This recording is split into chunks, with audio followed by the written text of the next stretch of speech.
کیا وہ اب بھی تمہاری بات سننے کو تیار نہیں؟ ان کا قصور نہیں ہے، ان کی جگہ کوئی بھی ہوتا تو یہی کرتا۔ تم سے بھی وہی رویہ ہے؟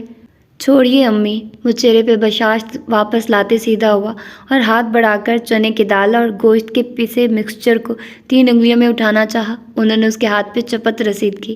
1000 دفعہ کہا ہے مت کھایا کرو درمیان سے، بے برکتی ہوتی ہے۔ مگر ندرت کی ڈھیٹ اولاد کو فرق نہیں پڑتا تھا۔ سعدی نے مکسچر منہ میں رکھا اور چباتے ہوئے پھر سے پیچھے ہو کر بیٹھ گیا۔ حنین بدستور سر جھکائے بیٹھی تھی۔ دفعتاً ان کو خیال آیا، سعدی بیٹا، وہ مرکز کے فرنٹ پہ جو بیکری ہے نا، وہ لوگ جگہ خالی کر رہے ہیں، کیوں نہ ہم اس کو کرائے پہ لے کر کوئی کام شروع کر دیں؟ آپ نے ابھی تو اسکول کی جاب ختم کیا اور آپ کی صحت بھی اتنی اچھی نہیں، کیوں خود کو ہلکان کرتی ہیں؟ خرچے بہت ہیں اور تمہاری تنخواہ سے وہ نہیں پورے ہوتے۔ میں آج کل یہی سوچ رہی ہوں، بیکری کی جگہ کافی بڑی ہے، کپڑوں کا بوتیک شروع کرنے کے بارے میں کیا خیال ہے؟ اگر فارغ بیٹھی رہی تو زیادہ بیمار ہو جاؤں گی۔ سعدی نے ایک نظر ان کے ہاتھوں کو دیکھا جو مہارت سے کباب کو شکل دے رہے تھے۔ کچھ یاد کر کے وہ مسکرایا۔ آپ ریسٹورنٹ کھول لیں امی، کسی کو کھانا کھلانے سے پیارا احسان کیا ہوگا بھلا؟ ریسٹورنٹ؟ وہ سوچ میں الجھی۔ مگر پہلے کسی سے مشورہ کر لیجیے گا۔ کس سے کروں؟ کوئی بھی کام شروع کرنے سے پہلے 2 لوگوں سے مشورہ لیتے ہیں امی، ایک وہ جس نے اس کام میں فائدہ اٹھایا ہو اور ایک وہ جس نے اس میں نقصان اٹھایا ہو۔ پھر حنا کو دیکھا جو ابھی تک شل بیٹھی تھی۔ کٹو بیگم، ریسٹورنٹ بننے سے تمہارے تو دن پھر جائیں گے۔ سعدی نے اسے آواز دی۔ اس نے سفید پڑتا چہرہ اٹھایا۔ ہاشم بھائی سے بات ہو تو انہیں بتا دیجیے گا کہ اب علیسا کو ان کے پیسوں کی ضرورت نہیں رہی۔ کچے کباب کا ٹکڑا اس کے حلق میں رہ گیا۔ وہ چونکا۔ کیوں؟ کیا ہوا؟ ان کو جب پیسے چاہیے تھے تب انہوں نے نہیں دیے، مگر اس نے خود ہی حاصل کرنے چاہے۔ وہ شوق کے عالم میں بول رہی تھی۔ اس نے کچھ دوستوں کے ساتھ مل کر چوری کرنے کی کوشش کی۔ وہ کمپیوٹرز میں اچھی تھی اور قسمت میں بری۔ سب گرفتار ہو گئے۔ اب وہ جیل میں ہے ایک لمبے عرصے کے لیے۔ وہ بے یقین تھی، بالکل حد تک، پھر ایک دم اٹھ کر اندر چلی گئی۔ سعدی ابھی تک ساکت بیٹھا تھا۔ ندرت افسوس سے کچھ کہہ رہی تھی مگر وہ نہیں سن رہا تھا، اور پھر جب شوق اترا تو ہر طرف تعصب چھا گیا۔ انہی پتھروں پہ چل کر اگر آ سکو تو آؤ، مرے گھر کے راستے میں کوئی کہکشاں نہیں ہے۔ قصر کاردار میں ملازموں کی چہل پہل جاری تھی۔ سرما کی وہ دھند امیز صبح باہر تک محدود تھی۔ اندر سینٹرل ہیٹنگ نے لاؤنج کو گرم رکھا تھا۔ نئی لڑکی فیونا ایک انڈور گملے کو پانی دے رہی تھی۔ گاہے بگائے نگاہ اٹھا کر اورنگ زیب کے کمرے کی سمت بھی دیکھ لیتی، جہاں دروازہ کھلا تھا اور وہ آئینے کے سامنے کھڑے تیار ہوتے دکھائی دے رہے تھے۔ فیونا وہاں سے مکمل منظر نہیں دیکھ سکتی تھی۔ آوازیں بھی مدھم تھیں، مگر جھگڑے کی آواز بہرا بھی سمجھ لیتا ہے، وہ تو صرف زبان سے ناآشنا تھی۔ اگر اندر جھانکو تو سامنے کاؤنچ پہ ٹانگ جما کر زہرات بیٹھی تھی۔ سلگتی آنکھیں اورنگ زیب کی پشت پہ جمی تھی۔ اگر تم ایک دفعہ شیرو کی بات سن کر اپنے بیٹے کی سفارش مت کرو میرے سامنے، میں اس کی شکل بھی نہیں دیکھنا چاہتا۔ وہ تلخی سے کہتے ٹائی کی نوٹ باندھ رہے تھے۔ وہ کتنا ہائپر ہے تم جانتے ہو، اس طرح کا رویہ رکھو گے تو وہ گھر چھوڑ کر چلا جائے گا۔ تو چلا جائے، 2 دن فٹ پاتھ پہ رہنا پڑے گا تو عقل آ جائے گی۔ اپنے باپ کو بے وقوف بناتا ہے۔ اگر وہ گیا نا اورنگ زیب تو اس کے ذمہ دار تم ہوگے، وہ بمشکل ضبط کر کے بولی تھی۔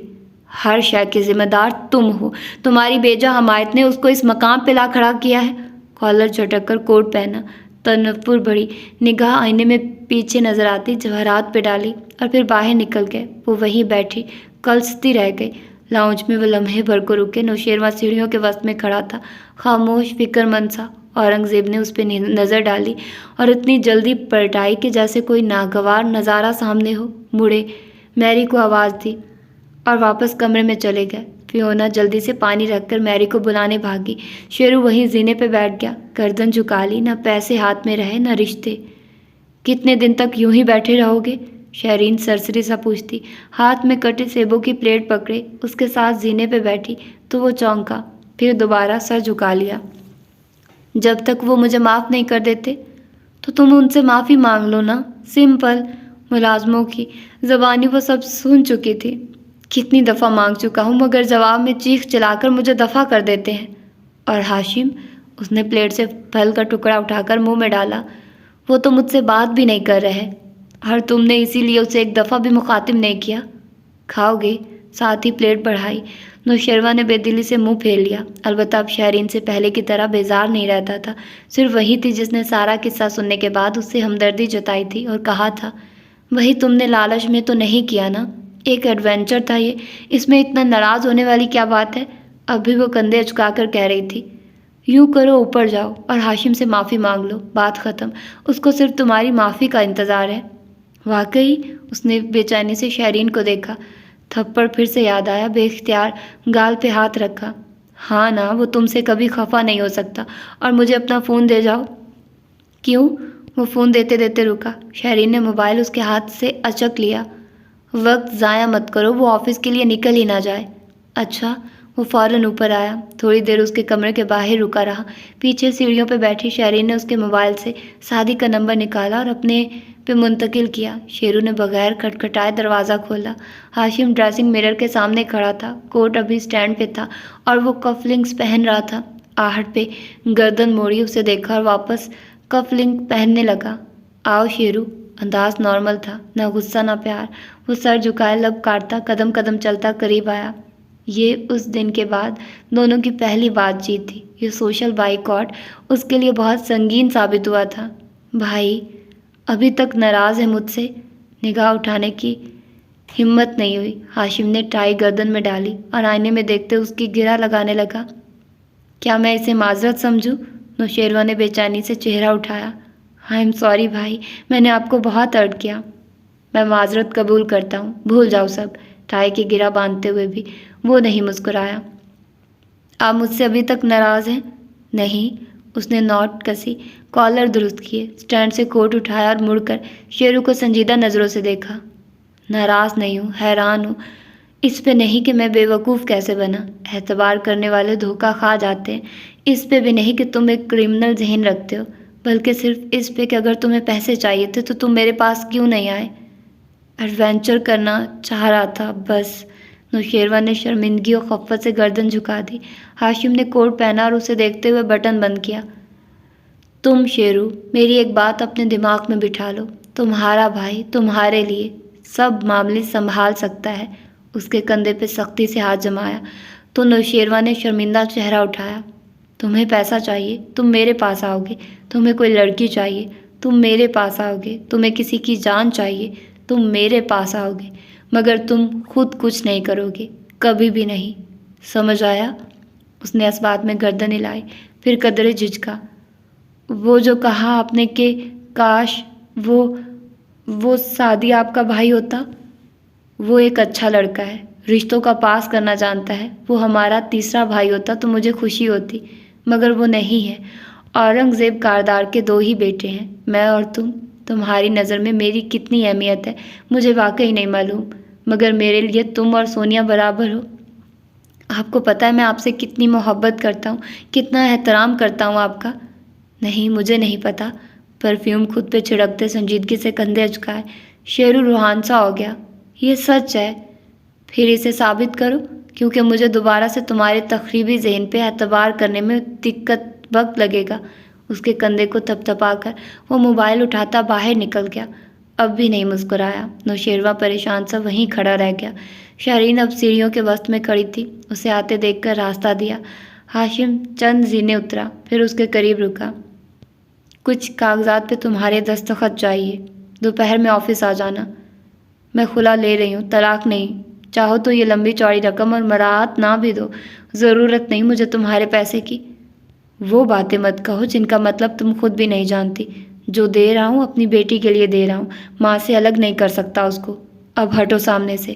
وہ مزید سرکی اور ہاشم نیچے اتر گیا۔ وہ تلملاتے ہوئے اسے جاتے دیکھتی رہی، آنکھوں میں شدید بغض اور بے بسی تھی۔ وہ ماں باپ کمرے کے سامنے رکا تو جواہرات ہنوز کاؤچ پہ بیٹھی کلس رہی تھی اور ڈریسر مرر کے سامنے کھڑے اورنگزیب میری انجیو کو ہدایات دے رہے تھے۔ وہ چوکھٹ میں آ رکا۔ میں علیسا کی فیس پے کر رہا ہوں، کسی کو کوئی اعتراض ہو تب بھی مجھے کچھ کہنے کی زحمت نہ کرے، میرا دماغ آج کل بہت گھوما ہوا ہے۔ اطلاع دی اور اسی سنجیدہ چہرے کے ساتھ مڑ گیا۔ جواہرات تلملا کر اٹھی۔ اورنگزیب نے اسے برہمی سے پکارا مگر وہ باہر جا چکا تھا۔ دونوں بے بسی سے ایک دوسرے کو دیکھ کر رہ گئے۔ باہر دھند ابھی تک چھائی تھی۔ وہ برآمدے تک پہنچا تھا جب خاور تیزی سے قریب آتا دکھائی دیا۔ وہ فکر مند لگ رہا تھا۔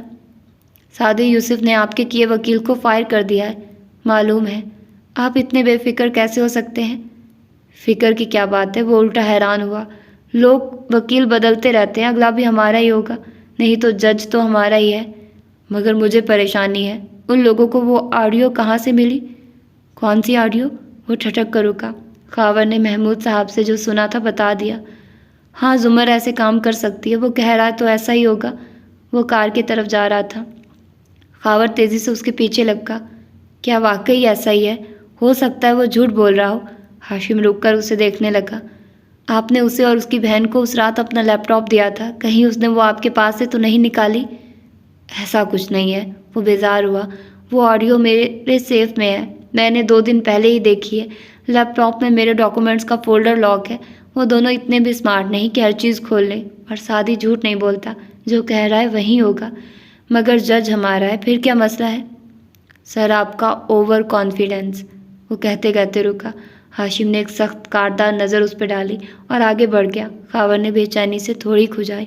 بظاہر ہاشم ٹھیک کہہ رہا تھا، مگر پھر بھی اسے یہ لڑکا کچھ گڑبڑ لگ رہا تھا۔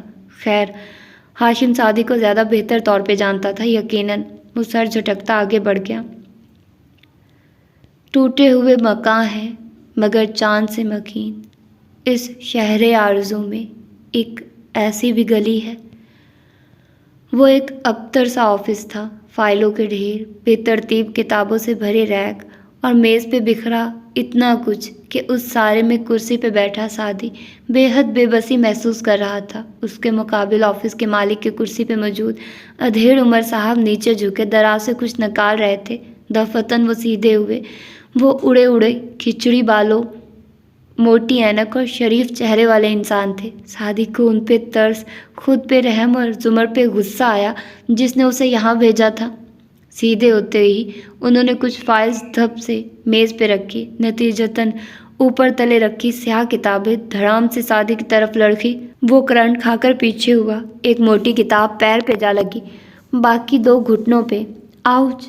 لگی تو نہیں؟ انہوں نے ناک پہ اینک دھکیلتے پوچھا۔ بالکل نہیں جی، میں کوئی انسان تھوڑی ہوں۔ وہ جھک کر ان کو سمیٹنے لگا، پھر میز پہ رکھی۔ اسی بے چارگی سے خلجی صاحب کو دیکھا۔ سر، آپ بے شک ابھی اپنے کام کر لیں، میں پھر آ جاؤں گا۔ وہ کرسی کے کنارے پہ آگے کو ہوا، بھاگنے کو تیار۔ نہیں نہیں، میں آپ کی بات سن رہا ہوں۔ انہوں نے دائیں بائیں گردن ہلائی۔ کیس بھی دیکھ لیا تھا میں نے۔ تو پھر آپ یہ کیس لیں گے؟ بے توجہی سے پوچھتے پیچھے کھڑی الماری پہ نظر ڈالی۔ شیشے کے دروازوں کے پیچھے کتابیں اور فائلیں بھری تھی، اوپر تلے عرصے کاغذ، بے ترتیبی سی بے ترتیبی۔ دیکھو بیٹے، فارس غازی جیسے بندے کا دفاع کرنا آسان نہیں۔ خیر ہے، آپ رہنے دیں، میں کہیں اور چلا جاؤں گا۔ وہ شکریہ کہتا جلدی سے اٹھا۔ بس بھاگنے کی دیر تھی، یہ اتنا بھی مروت میں بیٹھ گیا۔ اس آدمی کی تو اینک گم جائے یہ نہ ڈھونڈ سکے، فارس کو کیا خاک رہا کروائے گا؟ مجھے پتہ ہے فارس غازی کا دفاع آپ کے لیے مشکل ہوگا، کیونکہ آپ یہ سمجھ رہے ہیں کہ وہی قاتل ہے، تو نہیں، میرا خیال ہے وہ بے گناہ ہے۔ وہ جو بس مڑنے ہی والا تھا ایک دم ٹھہر کر انہیں دیکھنے لگا۔ جی ہاں نا، گناہ گار کا دفاع کرنا زیادہ آسان ہے، مگر بے گناہ کا کیس سوچ سمجھ کر لینا چاہیے، کیونکہ اگر ایک معصوم آدمی کا تم دفاع نہ کر سکے اور وہ جیل چلا گیا تو وہ بہت خطرناک ہو جاتا ہے۔ وہ آہستہ سے دوبارہ بیٹھا، آگے کو جھک کر حیرت اور الجھن سے ان کو دیکھنے لگا۔ آپ کو لگتا ہے کہ وہ بے گناہ ہے باوجود پروسیکیوٹر زمر کے بیان کے؟ پروسیکیوٹر صاحبہ نے تو یہ بیان دینا ہی تھا، وہ سرکار بنام سجاد راؤ کی پروسیکیوٹر جو رہی ہیں۔ ویسے مجھے بڑی حیرت ہے، تمہارے پچھلے وکیل نے اس کیس کا ذکر نہیں کیا۔ ابھی ابھی نکالے فائلز کے گٹھے کو اس کی طرف دھکیلا۔ اس سے قبل کی کتابیں دوبارہ گرتی۔ سعدی نے جلدی سے اسے واپس پش کیا، البتہ وہ ان کے چہرے سے اپنی بے چین نظریں نہیں ہٹا پا رہا تھا۔ یہ کون سا کیس تھا؟ یہ وارث غازی قتل سے کوئی 5 ماہ پہلے ختم ہوا تھا۔ میں اس میں ڈیفینس اٹارنی تھا اور زمر صاحبہ پروسیکیوٹر۔ ایک آدمی نے اپنی اپنی ہی بیوی پہ گولی چلائی، مگر ایسا کرنے سے قبل اس کے سامنے اعتراف کیا اس کی پراپرٹی پہ قبضہ کرنے کا، اس کے ساتھ مزید کچھ زیادتیاں کرنے کا۔ قسمت سے بیوی بچ گئی اور اس نے پولیس کو بتا دیا۔ 7 ماہ زمر لگی رہی، یہ ان کا پہلا کیس تھا، ریپو بھی بنانی تھی۔ بہرحال فیصلہ انہی کے حق میں ہوا۔ میرا خیال ہے جس نے بھی فارس کے بھائی اور بیوی کا قتل کیا ہے اس کی ڈسٹرکٹ کورٹ کے کیسز پہ گہری نظر ہوگی۔ اسے معلوم ہوگا کہ انسان اپنی زبان سے کہی بات میں سب سے اچھا پھنستا ہے۔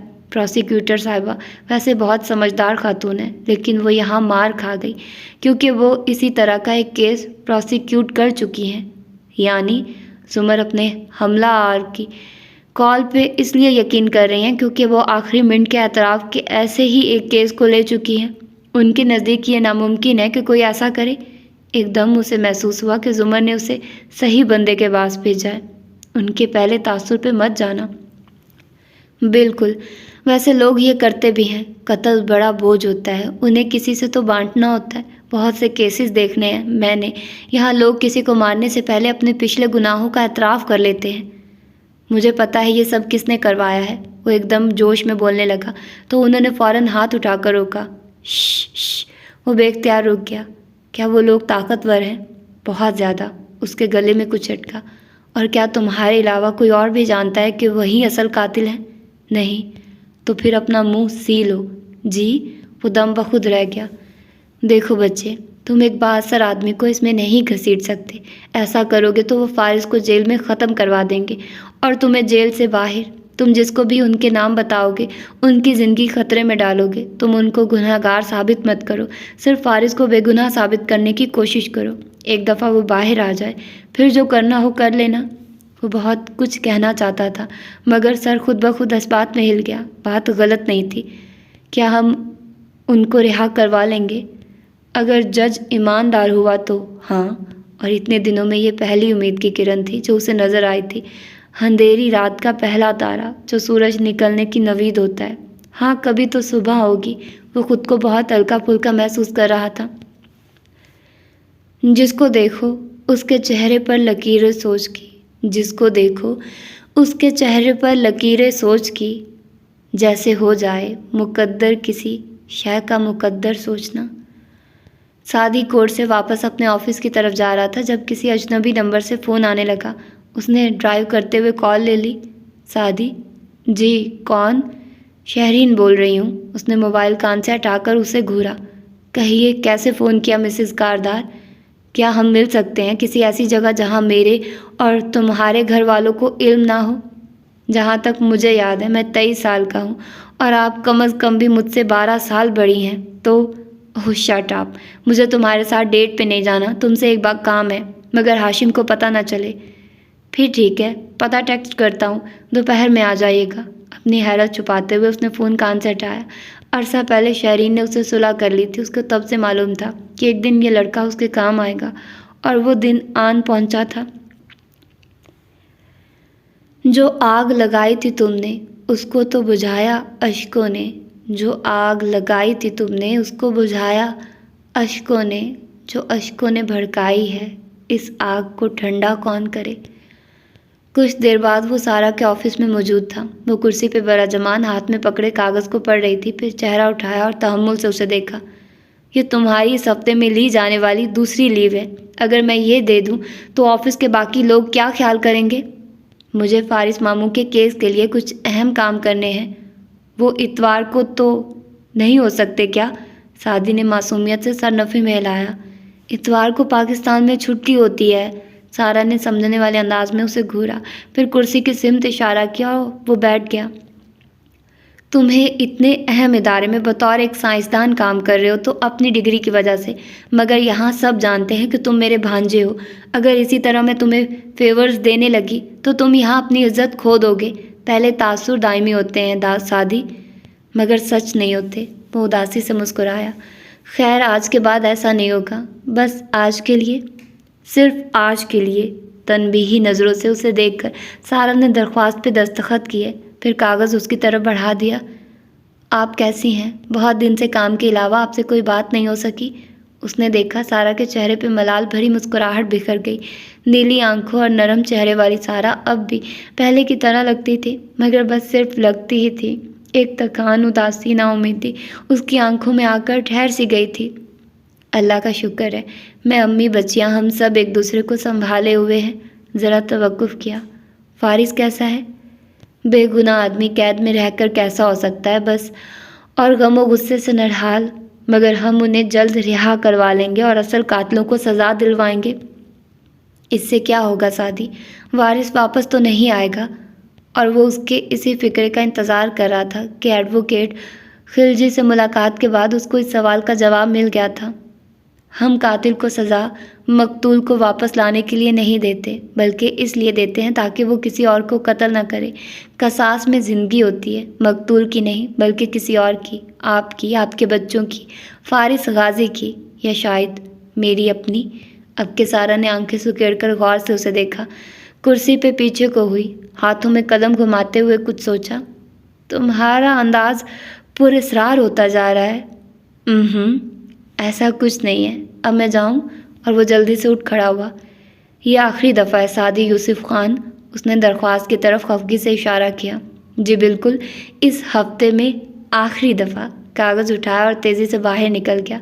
سارا نہ چاہتے ہوئے بھی ہنس پڑی اور پھر سر جھٹک کر کمپیوٹر کی طرف متوجہ ہو گئی، اور جس وقت وہ وہاں سے نکل رہا تھا اسی شہر میں کہیں میل دور ہاشم اپنے آفس میں موجود فون پہ کہہ رہا تھا، کیسی ہو بچے؟ تمہارا پھر سے شکریہ۔ اپنے لاؤنج میں صوفے کے ساتھ کھڑی لینڈ لائن فون کا ریسیور کان سے لگائے ہنا اداسی سے مسکرائی۔ اٹس اوکے ہاشم بھائی، ویسے شیرو بھائی نے وہ ویڈیو شوٹ کہاں کی تھی؟ اس کا ایک کاٹیج ہے ایوبیا میں، وہیں پہ۔ خیر، فارس کا کیس کیسا جا رہا ہے؟ اس آڈیو سے کوئی فرق پڑا یا نہیں؟ بھائی کہہ تو رہا تھا کہ فرق پڑے گا۔ ویسے وہ کہاں سے ملی آڈیو؟ بظاہر سرسری سا پوچھا۔ زمر پھپھو نے نکلوا کر دی تھی، مگر یہ بات آپ کو کسی کو بتائیے گا نہیں، یہ فیملی سیکرٹ ہے، اس نے مدھم سا کہا۔ وہی جو بھائی نے بتایا تھا، زمر پھپھو کو بھی نہیں بتائیے گا کہ میں نے بتایا ہے؟ یہ بھی کوئی کہنے کی بات ہے کیا؟ وہ الٹا حیران ہوا۔ اس یقین دہانی پہ وہ مسکرا دی۔ ہاشم بھائی، آپ بہت اچھے ہیں۔ معلوم نہیں، خیر تمہیں ایک کام کہا تھا۔ حنین کی مسکراہٹ سمٹتی گئی، آنکھوں میں گہرا کرب چھانے لگا۔ علیسا کو، اور جو سنا تھا بتاتی گئی۔ وہ دوسری جانب بالکل خاموشی سے سنتا گیا، یہاں تک کہ حنین کو لگا وہ وہاں موجود ہی نہیں ہے۔ ہاشم بھائی کچھ تو بولیے۔ وہ چپ رہا، بالکل چپ۔ حنا کا دل ڈوبنے لگا جیسے نیلے پانیوں میں بحری جہاز ڈوب جاتا ہے۔ کیا آپ اتنا بھی نہیں کہیں گے کہ آپ کو افسوس ہے؟ کیا آپ کو ذرا سا بھی افسوس نہیں؟ اس کی آواز بھرا گئی، مگر ہاشم نے فون رکھ دیا۔ اس دن کے بعد سے وہ حنا کے لیے ایفل ٹاور بن گیا۔ گو کہ اس نے چند منٹ انتظار کیا کہ وہ کال بیک کرے گا، مگر نہیں، کوئی کال نہیں آئی۔ اسے نہیں معلوم تھا کہ اب اگلے 1.5 سال وہ اس سے سوائے دور دور سے خاندانی تقریبات پہ ملنے کے بالکل نہیں مل پائے گی، اور یہ بھی کہ دوبارہ وہ ہاشم سے فون پہ بات 1.5 سال بعد تب کرے گی جب وہ امتحانی مرکز میں چیٹنگ کرتی پکڑی جائے گی۔ اگر ہم سب کاہن نجومی ہوتے تو زندگی کا سارا تھرل ہی ختم ہو جاتا۔ خود کو بڑھا چڑھا کے بتاتے ہیں یار لوگ، خود کو بڑھا چڑھا کے بتاتے ہیں یار لوگ، حالانکہ اس سے فرق تو پڑتا نہیں کوئی۔ چھوٹے باغیچے والے گھر سے قدرے فاصلے پہ مین روڈ پہ موجود وہ شاپ اس وقت رینوویشن کے مرحلے سے گزر رہی تھی۔ اندر مستری مزدور لگے تھے، پینٹ کی مہک، لکڑی اور سیمنٹ کا جا بجا بکھراوا، چیزوں کی اٹھک پٹک۔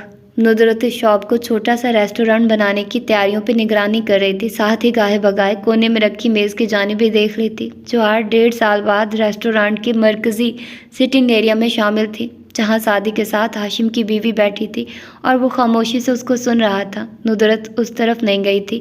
سعدی نے بتایا تھا کہ فارس کے کیس کے سلسلے میں اسے شہرین سے کوئی کام تھا، تفصیل کو رہنے دے، اور ندرت نے پھر پوچھا نہیں۔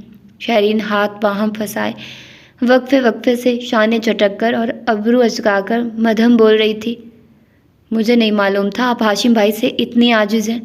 اتنی دیر سے بتا رہی ہوں کس طرح وہ مجھ پہ ٹارچر کرتا ہے، شک کرتا ہے، مارتا ہے، اب بھی تمہیں لگتا ہے کہ مجھے عاجز نہیں آنا چاہیے؟ ناگواری سے چٹک کر بولی۔ سعدی نے ہلکے سے شانے اچکائے۔ تو اب کیا آپ ان سے انتقام لینا چاہتی ہیں؟ وہ بھی لوں گی، اپنے اوپر کیے گئے ایک ایک ظلم کا حساب لوں گی، لیکن ابھی میں کسی اور کام کے لیے آئی ہوں۔ میں ہاشم بھائی کا دوست ہوں، ان کے خلاف آپ میری مدد لیں گی؟ اتنا اعتبار کیسے ہے مجھ پر؟ میرے تمام آپشنز میں تم سب سے زیادہ بھروسے کے قابل لگے مجھے۔ کسی پروفیشنل کو ہائر کیا تو وہ ہاشم کو بتا دے گا یا مجھے بلیک میل کرے گا۔ سو اس کا مطلب ہے آپ سے کچھ غلط ہوا ہے۔ اس نے جوس کا گھونٹ بھرتے ہوئے غور سے شہرین کو دیکھا، اس کا رنگ بدلا۔ ہرگز نہیں، یہ تو ایک مسئلہ ہے جس میں مجھے ہاشم پھنسا سکتا ہے۔ اب تک تو تمہیں اندازہ ہونا چاہیے کہ وہ مجھے ذلیل کرنے کے لیے کسی حد تک جا سکتا ہے، اور اندازہ تو سعدی کو ہو رہا تھا۔ اس نے پہلے اتنی لمبی رام کہانی صرف اس لیے سنائی تاکہ جو وہ آگے بتانے جا رہی ہے اس میں وہ خود بے قصور لگے۔ خیر وہ سنتا گیا۔ ہماری طلاق کے بعد بچی کی کسٹڈی مجھے چاہیے اور مجھے ہی ملے گی لیکن اگر ہاشم کو میرے بارے میں کچھ بھی برا معلوم ہوا تو وہ سونی کو مجھ سے چھین لے گا۔ میرے کزن والی بات پرانی ہو گئی اور دب گئی۔ اب ایک اور مسئلہ ہے۔ کہتے کہتے وہ ذرا رکی، بالوں میں ہاتھ پھیرا، انگلیاں مروڑی۔ آپ سے کیا ہوا ہے؟ گولف کلب میں کچھ عورتیں کارڈز کھیلتی ہیں۔ آئی سویئر میں ان میں شامل نہیں تھی، میرا مطلب ہے وہ صرف ایک کارڈز گیم تھی، مگر میں نے کافی کچھ لوز کر دیا اس میں۔ اوکے، پھر؟ ان کے پاس کوئی رجسٹر، کوئی کمپیوٹر کارڈ، کچھ نہیں ہوتا۔ میں نے سارا پیسہ بعد میں پورا کر دیا، مگر اس شام کی CCTV فوٹیج ان کے کمپیوٹرز میں ہے، اور اگر کلب میں کبھی کسی نے وہ ہاشم کو دے دی، گو کہ وہ ایسا نہیں کرتے، مگر میں رسک نہیں لینا چاہتی۔ ہاشم کو نہیں معلوم میں کتنی بڑی رقم ہاری تھی، اس کو رقم سے فرق نہیں پڑتا، مگر ہاشم کاردار کی بیوی گیمبلنگ کرتے ہوئے دکھائی دے، یہ ایک اسکینڈل ہے۔ اس کی کتنی بدنامی ہوگی، اور کوئی بھی اسکینڈل مجھے میری بچی کی شکل دیکھنے سے تعمر محروم کر سکتا ہے۔ آپ مجھ سے کیا چاہتی ہیں؟